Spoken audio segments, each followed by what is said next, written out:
അതായത് അൺപബ്ലിഷ്ഡ് ആയിട്ടുള്ള ഒരു പുസ്തകം, ആ പുസ്തകത്തിന്റെ കോപ്പി വേറെ ആർക്കും അവൈലബിൾ അല്ല എങ്കിൽ അത് ലഭ്യമായ നിരവധി കോപ്പി കിട്ടുമായിരുന്നെങ്കിൽ നമ്മുടെ കോൺസ്റ്റിറ്റ്യൂഷന്റെ കോപ്പി കൊണ്ടുവന്ന് ഈ പാർലമെന്റിലെ കോൺഗ്രസിന്റെ എംപിമാർ കാണിക്കുന്നത് പോലെ തന്നെ എല്ലാവർക്കും അത് കാണിക്കാമായിരുന്നല്ലോ. ഇപ്പൊ പെൻഗ്വിൻ പറയുന്നത് അനുസരിച്ചിട്ടാണെങ്കിൽ രാഹുൽ ഗാന്ധി ഇതിൽ പ്രതിയാകേണ്ടതാണ്.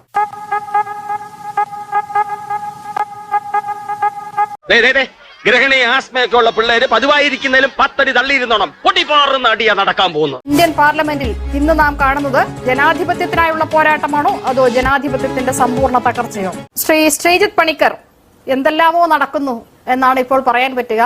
ലോക്സഭാ നടപടികളിൽ ബജറ്റ് കഴിഞ്ഞതിന് പിറ്റേ ദിവസം തുടങ്ങിയ കൂട്ടപ്പൊരിച്ചിലാണ്. അതിന്നിപ്പോൾ സ്പീക്കർക്കെതിരായിട്ടുള്ള അവിശ്വാസ പ്രമേയ നോട്ടീസിൽ എത്തി നിൽക്കുകയാണ്.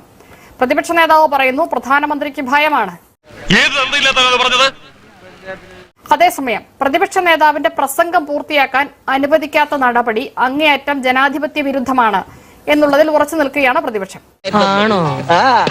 ഒരു സ്പീക്കർക്കെതിരായിട്ടുള്ള ഒരു അവിശ്വാസ പ്രമേയം മൂവ് ചെയ്യാനായിട്ട് പ്രതിപക്ഷം തീരുമാനിച്ചാൽ ഉടനെ അന്നു മുതൽ പിന്നീട് സ്പീക്കർ സഭയിൽ വന്ന് ചെയർ ചെയ്യാൻ പാടില്ല എന്നല്ല ആർട്ടിക്കിൾ 181 പറയുന്നത്.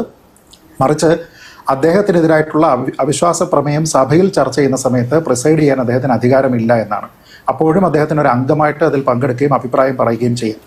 അപ്പോൾ അദ്ദേഹം ഇപ്പോൾ പറഞ്ഞിരിക്കുന്ന ആ പൊസിഷന്റെ ഔന്നത്യത്തിനെ മാനിച്ച് അദ്ദേഹം വരുന്നില്ല എന്ന് പറയുന്നത് തന്നെയാണ് ശരി. അതല്ലാതെ താങ്കൾ പറഞ്ഞതുപോലെ അദ്ദേഹത്തിനെതിരെ ഇത് വരുന്നു എന്നതിന്റെ പേരിൽ അദ്ദേഹത്തിന് സഭയിൽ നിന്ന് മാറി നിൽക്കേണ്ടെന്ന് ആവശ്യമില്ല. ഒന്ന്. രണ്ട്, ഇതിൽ ഏറ്റവും കൂടുതൽ ചർച്ച ചെയ്യപ്പെടുന്നത് ഈ പുസ്തകം അവിടെ വായിച്ചു എന്നുള്ളതുമായി ബന്ധപ്പെട്ടാണ്. അതാദ്യം കാരവാനിൽ വന്നിരിക്കുന്ന ആർട്ടിക്കിളിന്റെ ഭാഗമാണ് വായിക്കുന്നത്. അതിനുശേഷം അദ്ദേഹം പുസ്തകം തന്നെ കൊണ്ടുവന്നു. എന്നിട്ട് ആ പുസ്തകം ഓതന്റിക്കേറ്റ് ചെയ്തു എന്ന് പറയുന്നുണ്ട്. പക്ഷെ അദ്ദേഹം വായിച്ചത് ആ പുസ്തകമായിരുന്നില്ല, അതുമായി ബന്ധപ്പെട്ട് വന്ന ഒരു ലേഖനമാണ്. തോന്നി അതങ്ങനെ വരൂ, അതങ്ങനെ സംഭവിക്കൂ. അതിനുശേഷം അദ്ദേഹം ഓതന്റിക്കേറ്റ് ചെയ്യുന്നു എന്ന് പറയുന്നു. എന്നിട്ട് ആ പുസ്തകം തന്നെ കൊണ്ടുവന്നു. അതൊരു അൺപബ്ലിഷ്ഡ് ബുക്കാണ്. അപ്പോൾ അത് അദ്ദേഹത്തിന് ഓതന്റിക്കേറ്റ് ചെയ്യാൻ കഴിയില്ല എന്നുള്ളതാണ് ഏറ്റവും പ്രധാനപ്പെട്ട കാര്യം. അതായത് പബ്ലിഷ്ഡ് അല്ല എന്ന് പ്രസാധകരായിട്ടുള്ള പെൻഗ്വിൻ ഇന്ത്യ തന്നെ പറയുന്നുണ്ട്. എഴുത്തുകാരനായിട്ടുള്ള ആൾ തന്നെ പറയുന്നുണ്ട്. ഇതിനു മുമ്പ് നരവനെ മറ്റ് പുസ്തകങ്ങൾ എഴുതിയിട്ടുണ്ട്. അല്ലാതെ ഈ പുസ്തകം മാത്രമല്ല, അദ്ദേഹം മറ്റ് പുസ്തകങ്ങൾ എഴുതിയിട്ടുണ്ട്. അത് പബ്ലിഷ്ഡ് ആണ്. അതുമായി ബന്ധപ്പെട്ട അദ്ദേഹത്തിന്റെ ട്വീറ്റുകളുമുണ്ട്. ഇന്നലെയാണ് പെൻഗ്വിൻ ബുക്സ് ഇത് സംബന്ധിച്ച വിശദീകരണം നൽകുകയും ഇന്നാണ് ജനറൽ നരവനെ ഇത് ഏറ്റെടുക്കുകയൊക്കെ ചെയ്തത്. അതിനു മുൻപ് 2023 പെൻഗ്വിൻ ബുക്സ് തന്നെ ഈ പുസ്തകം റെഡിയാണ് എന്ന് പറയുകയും അതിന് ജനറൽ നരാവനെ തന്നെ ട്വീറ്റ് ചെയ്യുകയും ചെയ്തിട്ടുണ്ട്. ശ്രീമതി നിഷ, അതുമായി ബന്ധപ്പെട്ട് പെൻഗ്വിൻ ഇന്നൊരു ക്ലാരിഫിക്കേഷൻ ഏതാണ്ട് 5-6 മണിക്കൂർ മുമ്പ് അവർ ട്വീറ്റ് ചെയ്തിട്ടുണ്ട്. അതിൽ അവർ പറയുന്നത് ഒരു പബ്ലിഷ്ഡ് പുസ്തകം എന്ന് പറയുന്നതും ഒരു പുസ്തകം പ്രീ ബുക്കിങ്ങിന് റെഡിയാണ് എന്ന് പറയുന്നതും അൺപബ്ലിഷ്ഡ് ആണ് എന്ന് പറയുന്നതും 3 കാര്യങ്ങളാണ് എന്നവർ പറയുന്നുണ്ട്. അങ്ങനെയൊക്കെ വഴിയില്ല എന്ന് വെച്ചാൽ ആ പുസ്തകം തയ്യാറായിട്ടില്ല എന്നുള്ളതാണ് അവരുടെ വിശദീകരണം. ഇന്നത്തെ അവരുടെ ട്വീറ്റിൽ അത് വളരെ വ്യക്തമായിട്ട് അവർ പറയുന്നുണ്ട്. അതായത് ഇത് 3 കാര്യങ്ങളാണ്. ഈ പുസ്തകം അൺപബ്ലിഷ്ഡ് ആണ് എന്ന കാര്യത്തിൽ അവർക്ക് തർക്കമില്ല. അതുകൊണ്ട് തന്നെ അങ്ങനെ ഒരു പുസ്തകം ഞങ്ങൾ പ്രിന്റ് ചെയ്തിട്ടില്ല എങ്കിൽ പിന്നെ അത് രാഹുൽ ഗാന്ധിക്ക് എവിടെ നിന്ന് കിട്ടി എന്നുള്ളത് രാഹുൽ ഗാന്ധിയോ കോൺഗ്രസോ പറയണം. 2023 പെൻഗ്വിന്റെ ട്വീറ്റിനെ കോട്ട് ചെയ്തുകൊണ്ട് ജനറൽ നരാവനെ പറയുന്നത്, hello friends, my book is available now, just follow the link, happy reading, Jai Hind എന്നാണ്. എന്ന് പറഞ്ഞാൽ എന്റെ പുസ്തകം ഇപ്പോൾ ലഭ്യമാണെന്നാണ് ജനറൽ നരാവനെ പറയുന്നത്. പ്രീ ഓർഡർ ലിങ്ക് ആയിരിക്കാം. അല്ല, അത് may be pre order link ആയിരിക്കാം. പക്ഷെ ഇതിൽ തർക്കമില്ലാത്ത കാര്യം എന്താണ്? അതിനുശേഷം 2-2.5 വർഷം കഴിഞ്ഞതിന് ശേഷം പ്രസാധകർ തന്നെ പറയുന്നുണ്ട് പബ്ലിഷ് ചെയ്തിട്ടില്ല എന്ന്. ഞാൻ പറഞ്ഞത് പബ്ലിഷ്ഡ് അല്ലാത്ത ഒരു പുസ്തകം. ഈ പുസ്തകം പബ്ലിഷ്ഡ് ആണെന്ന് കരുതിക്കോളൂ. ഈ പുസ്തകത്തിന്റെ ഒരു കോപ്പി കാണിക്കാം. രാഹുൽ ഗാന്ധിയുടെ കയ്യിലല്ലാതെ ശ്രീ വസന്തിന്റെ കയ്യിൽ ഇതിന്റെ ഒരു കോപ്പി ഉണ്ടോ? എനിക്കറിയില്ല.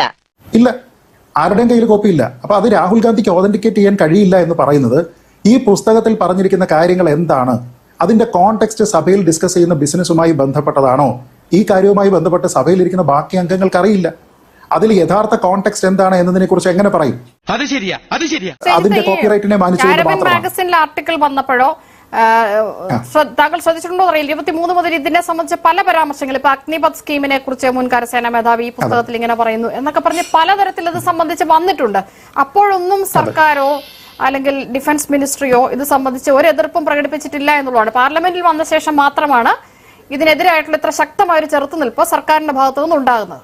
എടി പെണ്ണെ, നിന്റെ ചാട്ട എങ്ങോട്ടാണെന്നൊക്കെ എനിക്ക് മനസ്സിലാവുന്നുണ്ട്. അല്ലത് പാർലമെന്റിൽ ഹൗസ് ഓഫ് ബിസിനസ് വഴിയാണ് അത് ചെയ്യുന്നത്. ഇപ്പൊ കാരവനിൽ അത് പബ്ലിഷ് ചെയ്തോ എന്നുള്ളതിനെ പറ്റി സർക്കാരിന് ബോധം ആവേണ്ട കാര്യമില്ല. സർക്കാരിന്റെ മുന്നിൽ അതൊരു പരാതിയായിട്ട് വരികയോ ഒരു പരാമർശമായിട്ട് അവരുടെ മുന്നിൽ വരികയോ ചെയ്താൽ മാത്രം അവരത് ശ്രദ്ധിച്ചാൽ മതി. ഇപ്പോൾ നമ്മുടെ ഇവിടെ കേരളത്തിൽ പിണറായി വിജയനെതിരെ ആർട്ടിക്കിൾ എഴുതുന്ന എത്രയോ പത്രങ്ങളുണ്ട് പ്രസിദ്ധീകരിക്കുന്ന, അതിനെതിരെ അവർ പറയില്ല. പക്ഷേ ഹൗസിൽ ഏതെങ്കിലും ഒരു കാര്യം എടുത്ത് പറയുകയാണെങ്കിൽ അതുമായി ബന്ധപ്പെട്ട് പറയും. അങ്ങനെ മാത്രമേ അതിനെ കാണേണ്ടതുള്ളൂ എന്നാണ് ഞാൻ കരുതുന്നത്. ആരോട് ഇതിങ്ങനെ എത്ര വട്ടം പറഞ്ഞു? അതായത് അൺപബ്ലിഷ്ഡ് ആയിട്ടുള്ള ഒരു പുസ്തകം, ആ പുസ്തകത്തിന്റെ കോപ്പി വേറെ ആർക്കും അവൈലബിൾ അല്ല എങ്കിൽ അത് ലഭ്യമായ നിരവധി കോപ്പി കിട്ടുമായിരുന്നെങ്കിൽ നമ്മുടെ കോൺസ്റ്റിറ്റ്യൂഷന്റെ കോപ്പി കൊണ്ടുവന്ന് ഈ പാർലമെന്റിൽ കോൺഗ്രസിന്റെ എംപിമാർ കാണിക്കുന്നത് പോലെ തന്നെ എല്ലാവർക്കും അത് കാണിക്കാമായിരുന്നല്ലോ. ഇപ്പൊ പെൻഗ്വിൻ പറയുന്ന അനുസരിച്ചിട്ടാണെങ്കിൽ രാഹുൽ ഗാന്ധി ഇതിൽ പ്രതിയാകേണ്ടതാണ്. കാരണം ഇതിൽ കോപ്പിറൈറ്റ് വയലേഷൻ ആണ് എന്ന് അവർ പറയുന്നുണ്ട്. അതിനെ അദ്ദേഹം എങ്ങനെ ഓതന്റിക്കേറ്റ് ചെയ്യും? ഞാൻ പറയുന്നത് എന്നോട്, ഞാനിപ്പോൾ ഒരു പാർലമെന്റ് അംഗമാണെന്ന് കരുതിക്കോളൂ, അല്ലെങ്കിൽ നിഷ ഒരു പാർലമെന്റ് അംഗമാണ്. നമ്മൾ ആ സഭയിൽ ഇരിക്കുന്ന സമയത്ത് നമ്മൾക്ക് ലഭ്യമല്ലാത്ത ഒരു പുസ്തകത്തിനെ ഓതന്റിക്കേറ്റ് ചെയ്യാൻ ഒരു അംഗത്തിന് എങ്ങനെ സാധിക്കും? അത് ഉത്തരം പറ. അത് ഈ പുസ്തകത്തിൽ ഇങ്ങനെ പറഞ്ഞിട്ടുണ്ടോ എന്നുള്ളത് നമുക്ക് അറിഞ്ഞുകൂടാ. പുസ്തകം വരട്ടെ. എന്തായാലും അതിന്റെ കോണ്ടന്റ് ഉള്ളടക്കത്തെ ഇതുവരെ ജനറൽ നരാവനെയും തള്ളി പറഞ്ഞിട്ടില്ല. ഈ വന്ന ഉള്ളടക്കത്തെ സംബന്ധിച്ച് അദ്ദേഹം എതിരഭിപ്രായം ഒന്നും പറഞ്ഞിട്ടില്ല, അത് തെറ്റാണെന്ന് അദ്ദേഹം പറഞ്ഞിട്ടില്ല. അപ്പോൾ അതുകൊണ്ട് തന്നെ നമുക്ക് അങ്ങനെ അദ്ദേഹം എഴുതിയിട്ടുണ്ടെന്ന് വിചാരിക്കാം. അപ്പോൾ അങ്ങനെയെങ്കിൽ ഭരണ നേതൃത്വത്തിൽ നിന്ന്, രാഷ്ട്രീയ നേതൃത്വത്തിൽ നിന്ന് ഉണ്ടാകേണ്ട ഉത്തരവാദിത്വം അവർ നിറവേറ്റിയില്ല എന്ന് തന്നെയല്ലേ ജനറൽ നരാവനെ പറഞ്ഞു വെക്കുന്നത്. മറ്റൊരു രാജ്യവുമായുള്ള സംഘർഷമാണ്, ഒരുപക്ഷെ യുദ്ധത്തിലേക്ക് പോകാവുന്ന ഒരു സംഘർഷ സാഹചര്യം. അവിടെ സൈന്യമല്ലല്ലോ തീരുമാനമെടുക്കേണ്ട ഒരു ജനാധിപത്യ ഭരണകൂടത്തിൽ. അല്ല, സൈനിക നടപടി ആയതുകൊണ്ടാണല്ലോ PM-ഉം പിന്നെ നമ്മുടെ പ്രതിരോധ മന്ത്രിയും കൂടി ചേർന്ന് തീരുമാനിക്കുന്നത്. It is purely A military decision എന്ന് തീരുമാനിക്കുന്നത്. പിന്നെ നാണക്കെടുത്തി. എന്റെ സംശയം ഇത് രണ്ട് രാജ്യങ്ങൾക്കിടയിൽ ഒരുപക്ഷെ ഒരു യുദ്ധത്തിലേക്ക് പോലും പോകാവുന്ന സാഹചര്യങ്ങൾ ഉരുത്തിരിയാനിടയുണ്ട്. അങ്ങനെ യുദ്ധത്തിലേക്ക് പോകണോ അതോ ഇത് എവിടെ വെച്ച് നിർത്തണം? അത്തരം കാര്യങ്ങൾ തീരുമാനിക്കേണ്ടത് രാഷ്ട്രീയ നേതൃത്വമല്ലേ, ക്യാബിനറ്റ് കമ്മിറ്റി ഓൺ സെക്യൂരിറ്റി അല്ലേ? അപ്പൊ അവരുടെയൊക്കെ റോൾ എന്താണ്? ഒരു സെക്കൻഡ്, ഓപ്പറേഷൻ സിന്ദൂർ എങ്ങനെയായിരുന്നു? ക്യാബിനറ്റ് കമ്മിറ്റി ഓൺ സെക്യൂരിറ്റി ആണോ തീരുമാനിച്ചത് 11 വിമാനത്താവളങ്ങളെ ആക്രമിക്കണമെന്ന്? ആണോ? ഇയാൾ ഉരുളക്കുപ്പേരി കോളേജിൽ നിന്ന് ഡിഗ്രി എടുത്ത് വന്നിരിക്കുകയാണ്, ഒരു തർക്കക്കാരൻ. പാകിസ്ഥാനിലെ 11 വിമാനത്താവളങ്ങളെ ആക്രമിക്കണമെന്ന് തീരുമാനിച്ചത് സൈന്യമാണ്. സർക്കാരിന്റെ ഒരു റോളും ഇല്ല എന്നാണോ ശ്രീജിത്ത് പറയുന്നത്? ഞാൻ പറഞ്ഞത് തിരിച്ച് അറ്റാക്ക് ചെയ്യാനുള്ള തീരുമാനം ആരാണ് എടുക്കുന്നത്? സർക്കാരാണ് എടുക്കുന്നത്. പ്രധാനമന്ത്രി തന്നെ പറഞ്ഞിട്ടുണ്ടല്ലോ, സർക്കാരാണ് എടുക്കുന്നത്. ഓപ്പറേഷനാണ്. നോ, അങ്ങനെയല്ല, കൺഫ്യൂസ് ആക്കരുത്. ഇത് ഓപ്പറേഷൻ അല്ലല്ലോ, ചൈനീസ് പട്ടാളം വരുന്നു എന്ന അറിയിപ്പാണ് കിട്ടിയത്. അതെ, അപ്പോൾ ചൈനീസ് പട്ടാളം അവരുടെ ടാങ്കുകളും മറ്റ് മിലിറ്ററി ഉപകരണങ്ങളുമായി അവരുടെ മൂവ്മെന്റ് നടക്കുന്നു. ആ സമയത്ത് നിങ്ങൾ എന്ത് ചെയ്യണം? വേണ്ടതൊരു മിലിറ്ററി ഡിസിഷനാണ്. നിങ്ങൾക്ക് ഉചിതമായത് നിങ്ങൾ ചെയ്യൂ എന്ന് പറഞ്ഞാൽ അറ്റാക്ക് ചെയ്യാനല്ല. നിങ്ങൾ അതിനെ വാച്ച് ചെയ്യുന്നു, നിങ്ങൾ അതിന് വേണ്ടുന്ന രീതിയിലുള്ള റെസ്പോൺസ് നിങ്ങൾ കൊടുക്കുന്നു. അവർ അറ്റാക്ക് ചെയ്യുകയാണെങ്കിൽ അറ്റാക്ക് ചെയ്യും, അല്ലെങ്കിൽ ബിൽഡപ്പ് ആണെന്നുണ്ടെങ്കിൽ ബിൽഡപ്പ് ചെയ്യും. അത്ര പെട്ടെന്ന് മനസ്സിലാക്കി എടുക്കാനുള്ള ബുദ്ധി അതിനുണ്ടോടാ. അതിനൊരു പൊളിറ്റിക്കൽ ഒബ്ജക്റ്റീവ് സൈന്യത്തിന് കൊടുക്കേണ്ട ആവശ്യമില്ല, അങ്ങനെ ഒരു മെസ്സേജിന്റെ ആവശ്യമേ ഇല്ല എന്നാണ് ശ്രീജിത്ത് പറയുന്നത്. അല്ല, പൊളിറ്റിക്കലി തീരുമാനിക്കേണ്ടത് സർക്കാരാണ്, മിലിറ്ററി അല്ല പൊളിറ്റിക്സ് തീരുമാനിക്കുന്നത്. മിലിറ്ററിയോട് മിലിറ്ററി ഡിസിഷൻ എടുക്കാൻ പറഞ്ഞാൽ they do the military decision. അവർ ബിൽഡപ്പ് എടുക്കുകയാണെന്നുണ്ടെങ്കിൽ ബിൽഡപ്പ് എടുക്കും, അറ്റാക്ക് ചെയ്യുകയാണെന്നുണ്ടെങ്കിൽ അവർ തിരിച്ച് അറ്റാക്ക് ചെയ്യും. അതാണ് അതിന്റെ ഡിസിഷൻ. അല്ലാതെ ഒരു സ്റ്റാർട്ട് ചെയ്ത് കഴിഞ്ഞാൽ എന്ത് ചെയ്യണം എന്നുള്ളതാണ് പിന്നീട് വരുന്നത്. അതല്ലാതെ ഒറ്റ കമ്മ്യൂണിക്കേഷൻ കഴിഞ്ഞിട്ട് ചാനൽ കട്ട് ചെയ്യുമല്ലോ. അതായത് ഇത് കേൾക്കുന്ന സമയത്ത് ജനറൽ നരവനെ എന്താ ചെയ്യേണ്ടത്? ജനറൽ നരവനെ ഇതിനൊരു പ്ലാൻ ഉണ്ടാക്കുക. ആ പ്ലാൻ ഉണ്ടാക്കിയതിനു ശേഷം ഞാൻ സജസ്റ്റ് ചെയ്യുന്നത് ഇന്നതാണ് എന്ന് പറഞ്ഞിട്ട് കേന്ദ്ര സർക്കാരിനെ അറിയിക്കുക. കേന്ദ്ര സർക്കാരിൽ നിന്ന് ഗോ ഹെഡ് കിട്ടുക. ഇങ്ങനല്ലേ ഓപ്പറേഷൻ സിന്ദൂറിൽ നടന്നത്? അതൊന്നും എനിക്കറിയാൻ മേല. ഇങ്ങനെ എന്തെങ്കിലുമൊക്കെ പറയുമ്പോഴേ എന്റെ മനസ്സിനൊരു സന്തോഷം ഉണ്ടാവുള്ളൂ. ഞാൻ എന്റെ സന്തോഷം നോക്കിയാൽ പോലെ. ഡിസിഷൻ തീരുമാനിക്കുന്നത് ഇതൊരു പൊളിറ്റിക്കൽ ഡിസിഷനാണ്. സൈന്യത്തിനെ വിടണോ വേണ്ടയോ എന്നുള്ളതാണ് പൊളിറ്റിക്കൽ ഡിസിഷൻ. സൈന്യത്തിനോട് ഉചിതമായിട്ടുള്ള തീരുമാനം എടുക്കാൻ പറയുന്നതാണ് പൊളിറ്റിക്കൽ ഡിസിഷൻ. പിന്നീട് എന്ത് ചെയ്യണം എന്നുള്ളത് സൈന്യം തീരുമാനിച്ചതിന് ശേഷം അത് കേന്ദ്ര സർക്കാരിനെ അറിയിക്കുന്നു. സർക്കാർ അതിനെ ഗ്രാന്റ് ചെയ്യുന്നു. അങ്ങനെയല്ലേ ഇതിന്റെ സീക്വൻസ്? വല്ല കാര്യമുണ്ടോ? എന്തിനാണ് ഇങ്ങനെ ഇല്ലാന്ന് നടക്കുന്നത്? അങ്ങനെയെങ്കിൽ പ്രധാനമന്ത്രിക്കോ അല്ലെങ്കിൽ ഡിഫൻസ് മിനിസ്റ്റർക്കോ ആ കാര്യം വിശദീകരിക്കാമല്ലോ. ഇങ്ങനെയാണ് സൈന്യത്തിന് കൊടുത്തു, സൈന്യത്തിന് ഫ്രീ ഹാൻഡ് കൊടുത്തു, ഞങ്ങൾക്ക് സൈന്യത്തിൽ പൂർണ്ണ വിശ്വാസമുണ്ട് എന്ന് വിശദീകരിക്കാൻ സർക്കാർ തയ്യാറാവാത്തത് എന്തുകൊണ്ടായിരിക്കും? പബ്ലിഷ് ചെയ്തിട്ടില്ലാത്ത ഒരു പുസ്തകവുമായി ബന്ധപ്പെട്ട്, ഓതന്റിക്കേറ്റ് ചെയ്യപ്പെടാത്ത ഒരു കാര്യവുമായി ബന്ധപ്പെട്ട് റെസ്പോൺസ് വേണോ വേണ്ടയോ എന്നുള്ളത് അവരുടെ ഡിസ്ക്രിപ്ഷനാണ്. ഞാൻ പറഞ്ഞത് നമുക്കെല്ലാം വെരിഫൈ ചെയ്യാൻ പറ്റുന്ന ഒരു ഇൻഫർമേഷൻ ആണോ കിട്ടുന്നത് അല്ലയോ? അതാണ് ഇവിടുത്തെ പ്രശ്നം. അങ്ങനെ അല്ലാത്ത ഒരു വിവരത്തിൽ പ്രധാനമന്ത്രി പ്രതികരിക്കണം, പ്രതിരോധ മന്ത്രി പ്രതികരിക്കണം എന്ന് പറയുന്നതിൽ കാര്യമില്ല. ഉന്നയിക്കുമ്പോൾ സർക്കാരിന്റെ ദൗർബല്യത്തെയാണ് അവർ ചോദ്യം ചെയ്തത്. അപ്പോൾ പുറത്തു വാർത്താ സമ്മേളനം നടത്തിയെങ്കിലും ഈ കാര്യത്തിൽ അങ്ങനെയല്ല, ഇതാണ് എന്ന്. BJP നമുക്കറിയാം, എക്സ്പെർട്സ് ഇല്ലാത്ത പാർട്ടിയല്ല, എല്ലാ കാര്യങ്ങളിലും അങ്ങേയറ്റം വിദഗ്ധരായ ആളുകളുള്ള ഒരു പാർട്ടിയാണ്. അപ്പോൾ അവർക്ക് എന്തുകൊണ്ടായിരിക്കാം ഒരു വാർത്താ സമ്മേളനം നടത്തി പോലും അങ്ങനെയല്ല, ഇതാണ് ഗാൽവാനിൽ സംഭവിച്ചിട്ടുള്ളത്, പ്രധാനമന്ത്രി പറയണ്ട, പ്രതിരോധ മന്ത്രി പറയണ്ട, പാർട്ടി സ്പോക്സ് പേഴ്സൺ പോലും അത് പറയാൻ തയ്യാറാവാത്ത എന്തുകൊണ്ടായിരിക്കും? അല്ലത് അവർക്ക് ചെയ്യാവുന്നതാണ്. ഈ വിഷയത്തിൽ പാർട്ടി സ്പോക്സ് പേഴ്സൺ അല്ല സത്യത്തിൽ പറയേണ്ടത്, അത് പറയേണ്ടത് സർക്കാരാണ്. കാരണം ഇതൊരു പാർട്ടി ഡിസിഷൻ അല്ലല്ലോ.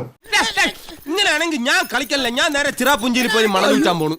നമ്മൾ പാർട്ടിയുമായി ബന്ധപ്പെട്ട ഒരു കാര്യത്തിനെ കുറിച്ചല്ല പറയുന്നത്, പബ്ലിക് ഡൊമൈനിൽ ഇല്ലാത്ത ഒരു ഇൻഫർമേഷൻ. ആ ഇൻഫർമേഷൻ വന്നിരിക്കുന്നത് പബ്ലിഷ്ഡ് ആയിട്ടുള്ള ഒരു പുസ്തകത്തിലല്ല, അൺപബ്ലിഷ്ഡ് ആയിട്ടുള്ള ഒരു പുസ്തകത്തിൽ. അതുകൊണ്ട് അതിന്റെ കോൺടെക്സ്റ്റ് എന്താണ്? ഇതിപ്പോ നെഗറ്റീവായിട്ടാണോ അദ്ദേഹം അത് പറയുന്നത്, പോസിറ്റീവായിട്ടാണോ എന്ന് നമ്മൾ എങ്ങനെ ഉറപ്പിക്കും? അതായത് എന്നോട് അദ്ദേഹം പറയുന്നു നിങ്ങൾക്ക് ഉചിതമായത് ചെയ്യൂ എന്ന് പറയുന്നു. എന്ന് അദ്ദേഹം പറഞ്ഞിരിക്കുന്നത് പോസിറ്റീവ് അർത്ഥത്തിലാണോ നെഗറ്റീവ് അർത്ഥത്തിലാണോ അത് പറഞ്ഞിരിക്കുന്നത് എന്ന് നമുക്ക് ഉറപ്പുണ്ടോ? നിഷയ്ക്ക് ഉറപ്പുണ്ടോ? എനിക്ക് ഉറപ്പുണ്ടോ? എനിക്ക് ഉറപ്പില്ല. കാരവനിൽ വന്ന ലേഖനത്തിൽ അതിന്റെ ബാക്കിയും പറയുന്നുണ്ട്. കാരവനിൽ വന്ന ലേഖനത്തിൽ താൻ എങ്ങനെയാണ് ഒറ്റപ്പെട്ടു പോയതെന്ന് ജനറൽ നരാവനെ പറയുന്നത് അവർ എഴുതുന്നുണ്ട്. അപ്പൊ ഞാൻ പറഞ്ഞു ഇതെല്ലാം ഇത്തരം ആരോപണങ്ങൾ നിൽക്കുകയാണ്. മാഗസിനിൽ അച്ചടിച്ചു വന്ന ലേഖനമുണ്ട്. അതിനോട് വേണമെങ്കിൽ സർക്കാരിന് പ്രതികരിക്കാം, അല്ലെ? സഭയ്ക്കുള്ളിൽ പ്രതികരിക്കണമെന്നില്ല, സഭയ്ക്ക് പുറത്ത് വേണമെങ്കിൽ ഈ കാര്യത്തിൽ ഒരു വ്യക്തത വരുത്താവുന്നതല്ലേ ഉള്ളൂ എന്നാണ് എന്റെ സംശയം. അല്ല, സർക്കാർ നോർമലി അങ്ങനെ ചെയ്യില്ല. സർക്കാർ ചെയ്യുന്നത് എപ്പോഴും ഹൗസ് ഓഫ് ബിസിനസ് ആണെന്നുണ്ടെങ്കിൽ ആ രീതിയിൽ തന്നെ ഒഫീഷ്യൽ മാറ്റേഴ്സിനെ പറ്റി പറയുകയുള്ളൂ. കാരണം ഇതൊരു പൊളിറ്റിക്കൽ ആരോപണമല്ല. പൊളിറ്റിക്കൽ ആരോപണം വന്നു കഴിഞ്ഞാൽ ചെയ്യുന്നത് പോലെയല്ല, ഇത് സഭയിൽ തന്നെ ഡിസ്കസ് ചെയ്യപ്പെടേണ്ടതാണ്. സഭയ്ക്ക് പുറത്തും പ്രതിപക്ഷ നേതാവ് ഈ ആരോപണം ഉന്നയിക്കുന്നുണ്ട്. രണ്ട്, ജനറൽ നരാവനെ കോണ്ടന്റ് തള്ളി പറയുന്നില്ല. ഇങ്ങനെയെല്ലാം നിൽക്കുമ്പോൾ സർക്കാരിന് ഈ അന്തരീക്ഷം ക്ലിയർ ചെയ്യാൻ വേണ്ടി സർക്കാരിനോ അല്ലെങ്കിൽ സർക്കാർ സ്പോക്സ് പേഴ്സൺസിനോ ഇത് വിശദീകരിക്കാവുന്നതല്ലേ ഉള്ളൂ എന്നാണ് എന്റെ സംശയം. ഞാനൊരു ചെറിയ ഉദാഹരണം പറയാം. ഈ ഇൻഡോ അമേരിക്ക കരാറുമായി ബന്ധപ്പെട്ട് റഷ്യയിൽ നിന്ന് ഓയിൽ വാങ്ങുന്ന കാര്യം ഇന്ത്യ നിർത്തി. നമ്മൾ ഇനി അത് ചെയ്യില്ല എന്ന് ട്രംപ് പറയുന്നു. ട്രംപ് പറഞ്ഞതിനെ വെച്ചിട്ട് സഭയ്ക്കകത്തും പുറത്തും എല്ലായിടത്തും രാഹുൽ ഗാന്ധി അടക്കമുള്ള ആൾക്കാർ പറയുന്നുണ്ട്. എന്ത് ചെയ്യാനാടാ, ഞാൻ ഇങ്ങനൊരു ദുരന്തനായി പോയി. ഒരാഴ്ച മുമ്പ് ക്രെംലിൻ ഈ വിഷയവുമായി ബന്ധപ്പെട്ട ഔദ്യോഗികമായിട്ടുള്ള സ്റ്റേറ്റ്മെന്റ് ഇറക്കി. എത്ര പേര് ശ്രദ്ധിച്ചു? മലയാളത്തിൽ എത്ര മാധ്യമങ്ങൾ ഇത് കൊടുത്തു? അവരുടെ ക്രെംലിന്റെ ഔദ്യോഗികമായിട്ടുള്ള വക്താവ് ഡിമിട്രി പെസ്കോവ് പറഞ്ഞ എന്താണ്? ഞങ്ങളോട് ന്യൂഡൽഹിയിൽ നിന്ന് ഒരു കമ്മ്യൂണിക്കേഷനും ഓയിലിന്റെ ഡീലുമായി ബന്ധപ്പെട്ട് ഉണ്ടായിട്ടേ ഇല്ല. അങ്ങനെ വരാൻ വഴിയില്ലല്ലോ. പക്ഷെ അങ്ങനെ വന്നല്ലോ. We have not heard any statement from Delhi on this issue എന്ന് പറഞ്ഞ ക്രെംലിന്റെ സ്പോക്സ് പേഴ്സണാണ്.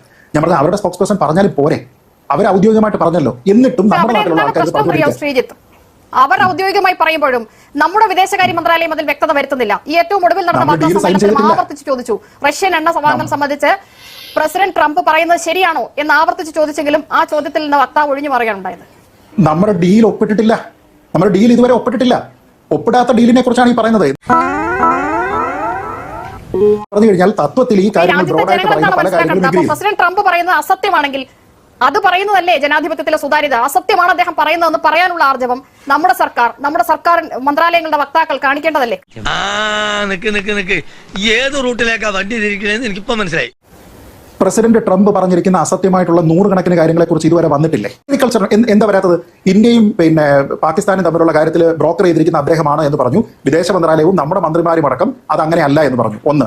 രണ്ട്, അഗ്രികൾച്ചറുമായി ബന്ധപ്പെട്ട് ഡീൽ ഇവിടെ ഉണ്ട്, എക്സ്പോർട്ടുമായി ബന്ധപ്പെട്ടുണ്ട് എന്ന് പറഞ്ഞു. അപ്പോൾ ഇവിടുത്തെ ഫാർമേഴ്സിന്റെ ഇൻട്രസ്റ്റ് പ്രൊട്ടക്ട് ചെയ്യപ്പെടുന്നുണ്ടോ ഇല്ലയോ എന്ന് ചോദിച്ചപ്പോൾ ഒരു കോൺക്ലേവിൽ വെച്ചിട്ട് അതിന്റെ ഭാഗം മാത്രം കൈകാര്യം ചെയ്യുന്ന മന്ത്രി വന്നിട്ട് പറഞ്ഞത് എന്താണ്? നിങ്ങൾ ഈ പറയുന്ന ഒരൊറ്റ കാര്യത്തിനും അവിടുത്തെ മോഡിഫൈ ചെയ്തിരിക്കുന്ന ഈ വെജിറ്റബിൾസ് ആണെങ്കിലും മറ്റു കാര്യങ്ങളാണെങ്കിലും ഇവിടെയുള്ള ചോളം ഉൾപ്പെടെയുള്ള കാര്യങ്ങളാണെന്നുണ്ടെങ്കിലും ഇതൊക്കെ ഡീലിന് പുറത്താണ് എന്ന് പറഞ്ഞു. എനിക്കൊന്നും ഓർമ്മ വരുന്നില്ല ഈശ്വരാ. നീ കിടന്ന് ഉരുളൊന്നും വേണ്ട, ഇക്കാര്യമേ എനിക്ക് നല്ല ഓർമ്മയുണ്ട്. അദ്ദേഹം ഉൾപ്പെട്ടിട്ടില്ലാത്ത വിഷയത്തിനെ പറ്റി മറ്റൊരാളോട് പറയണം. May be it is being finalised. ആർക്കറിയാം ഇത് എപ്പോ ഒപ്പിടുമെന്ന് ചോദിച്ചപ്പോൾ അദ്ദേഹം പറഞ്ഞത് മാർച്ചിൽ ഒരു ഡേറ്റ് നോക്കിക്കൊണ്ടിരിക്കുകയാണ്. എന്ന് വെച്ച് കഴിഞ്ഞാൽ ഒരു മാസം കഴിഞ്ഞതിന് ശേഷം കാര്യത്തിൽ ആർക്കറിയാം എന്ന് പറയാൻ കഴിയുമോ എന്നുള്ളതാണ്. കാരണം ഒന്നല്ല പലതവണയായി യുഎസ് പ്രസിഡന്റ് പറയാണ് റഷ്യൻ എണ്ണ വാങ്ങില്ല എന്ന് ഇന്ത്യക്ക് ഉറപ്പ് കിട്ടിയിട്ടുണ്ടായെന്ന്. പക്ഷെ അതിനെ തള്ളി പറയാനോ അല്ലെങ്കിൽ അതിനെ ഉൾക്കൊള്ളാനോ വിദേശകാര്യ മന്ത്രാലയം തയ്യാറാവുന്നില്ല എന്നുള്ളതാണ്. ഞാൻ പറഞ്ഞത് ഇതേ പോയിന്റ് തന്നെയാണ് ആവർത്തിച്ച്. ഈ ഓപ്പറേഷൻ സിന്ദൂറുമായി ബന്ധപ്പെട്ട കാര്യങ്ങളെല്ലാം തന്നെ മധ്യസ്ഥം വഹിച്ച് ഇല്ലാതാക്കിയത് ഞാനാണെന്ന് 36 തവണ എന്തോ മറ്റോ ട്രംപ് ഇതുവരെ പറഞ്ഞിട്ടുണ്ട്.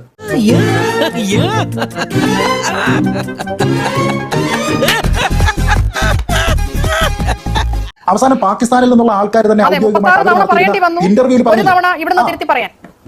ഞാൻ പറഞ്ഞത് പറഞ്ഞോട്ടെ. പാകിസ്ഥാന്റെ മന്ത്രി എന്താ പറഞ്ഞേ?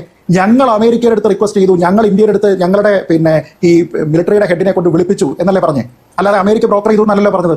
ഞങ്ങളാണ് പാനിക്കായിട്ട് ഞങ്ങൾ പോയതെന്ന് പറഞ്ഞിട്ട് അങ്ങനെ കൊടുത്തിരിക്കുന്ന ഇന്റർവ്യൂ ഇവിടെ വന്നിട്ടുണ്ടല്ലോ. ഇങ്ങനെ മിണ്ടാൻ പറ്റാതെ നിൽക്കുന്നതിന് ഞങ്ങളുടെ നാട്ടിൽ എന്താ പറയാന്നറിയോ? അണ്ണാക്കിലെ പിരിവെട്ടി. പക്ഷെ നമ്മൾ വ്യക്തമായി പറയണം, റഷ്യൻ എണ്ണ വാങ്ങില്ല എന്ന ഉറപ്പ് അമേരിക്കയ്ക്ക് കൊടുത്തിട്ടുണ്ടോ എന്ന് അറിയാനുള്ള അവകാശം ഈ രാജ്യത്തെ ജനങ്ങൾക്കില്ലേ? രാജ്യത്തെ ജനങ്ങൾക്കുണ്ട്. അത് ആയിട്ടില്ലല്ലോ, അത് ഡീലായിട്ടില്ലല്ലോ. ഡീലാവുന്ന സമയത്തല്ലേ തീരുമാനിക്കുന്നത്. കോട്ടെ സാരല്ല, ഞാൻ മാത്രമേ കണ്ടുള്ളൂ. ഇനി ഇവിടെ നിന്ന് അഴിവണ്ടാവാ, നമുക്ക് അങ്ങോട്ട് മാറിയിക്കാം. തൽക്കാലം ഇത്രയും മതി. വരട്ടെ.